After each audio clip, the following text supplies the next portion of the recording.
Municipal corporation ఎన్నికలపై మంత్రులతో ఉదయం అత్యవసర జూమ్ మీటింగ్ నిర్వహించారు ముఖ్యమంత్రి రేవంత్ రెడ్డి. ఉదయం 6:30కే మొదలైన సమావేశం 2 గంటలకు పైగా జరుగుతోంది. క్షేత్రస్థాయిలో పరిస్థితిని మంత్రులను అడిగి తెలుసుకుంటున్నారు సీఎం. కార్పొరేషన్లలో పరిస్థితిపై ఆరా తీశారు. ప్రచారానికి ఇవాళ చివరి రోజు కావడంతో మంత్రులకు కీలక సూచనలు చేసినట్టు సమాచారం.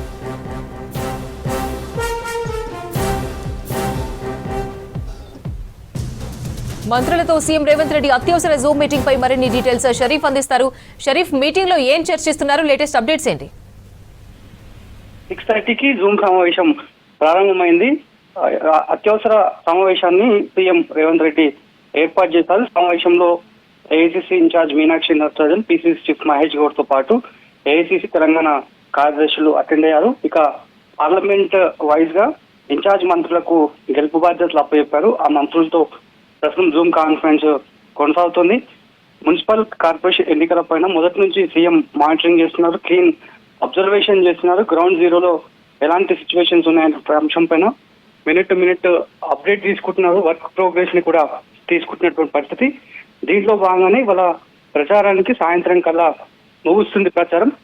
దీంట్లో భాగంగానే ఇంకా ఎక్కడెక్కడ ప్రచారం చేయాల్సినటువంటి అవసరం ఉంది, ఎక్కడెక్కడ పార్టీకి ప్రతికూల పరిస్థితులు ఉన్నాయనేటువంటి అంశం పైన బేరోజు వేసుకొని ప్రచారం కొనసాగించాలని చెప్పి ఇప్పటికే దిశానిర్దేశం సీఎం చేస్తున్నట్టుగా కూడా తెలుస్తుంది. స్టిల్ 2 hours అవుతుంది. మీరు చెప్పినట్టు అపర్ణ ఇంకా కంటిన్యూ అవుతుంది జూమ్ సమావేశం. జూమ్ సమావేశం అయిపోయిన తర్వాత మరికొన్ని డీటెయిల్స్ బయటకు వచ్చేటువంటి అవకాశం కనిపిస్తోంది.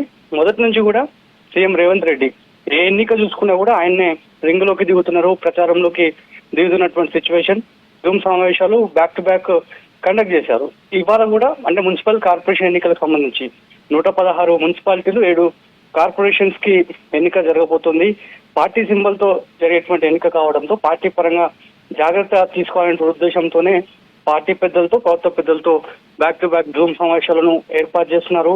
ఆయన విదేశీ పర్యటనలో ఉన్నప్పుడు కూడా జూమ్ కాల్ ని ఏర్పాటు చేశారు. జూమ్ కాల్ ఏర్పాటు చేసి టికెట్ల సర్దుబాటు ఎట్లా చేయాలి, మేయర్, డిప్యూటీ మేయర్లను ఎప్పుడు అనౌన్స్ చేయాలనే అంశంపై క్లియర్ కట్ గా సమావేశంలో క్లియర్ కట్ గా చెప్పినట్టు సిచ్యువేషన్. సో మళ్ళొకసారి విదేశీ పర్యటన ముగించుకొని మళ్ళొకసారి వచ్చిన తర్వాత కూడా జూమ్ సమావేశాన్ని ఏర్పాటు చేశారు. సో రెబల్స్ బెడతా ఉన్న కారణంగా ఎట్లా వాళ్ళని షాట్అవుట్ చేయాలనేటువంటి అంశం పైన దిశానిర్దేశం చేశారు. ఇప్పుడు మళ్ళీ ఇవాళ ప్రచారానికి చివరి రోజు కావడంతో మళ్ళొకసారి అత్యవసర సమావేశం, అది కూడా ఎర్లీ అవర్స్ లోనే 6:30కి స్టార్ట్ అయింది. స్టిల్ 9 దాటిపోతుంది కాబట్టి ఇంకా కూడా సమావేశం కంటిన్యూ అవుతుంది. 90% స్థానాలు గెలిపే లక్ష్యంగా పార్టీ పెద్దలు, అదేవిధంగా ప్రభుత్వ పెద్దల దృష్టి పెట్టినట్టుగా కూడా తెలుస్తోంది. పంచాయతీ ఎన్నికల్లో కాంగ్రెస్ బలపరిచినటువంటి అభ్యర్థులు మెజార్టీ స్థానాలు గెలుపొందారు. అంతకు ముందు బై ఎలక్షన్స్ 2 వచ్చాయి. ఒకటి కంటోన్మెంట్ సికింద్రాబాద్, దాంతో పాటు జుబ్లీస్ బై ఎలక్షన్ వచ్చింది. అక్కడ కాంగ్రెస్ మెజార్టీగా గెలుపొందింది. సో ఇప్పుడు కూడా అదే సిచ్యువేషన్ కంటిన్యూ అవుతుంది. జనాల మూడ్ కూడా అట్లనే ఉంది.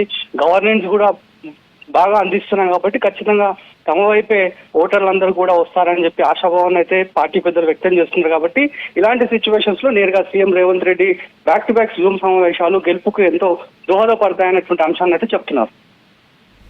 రైట్ షరీఫ్.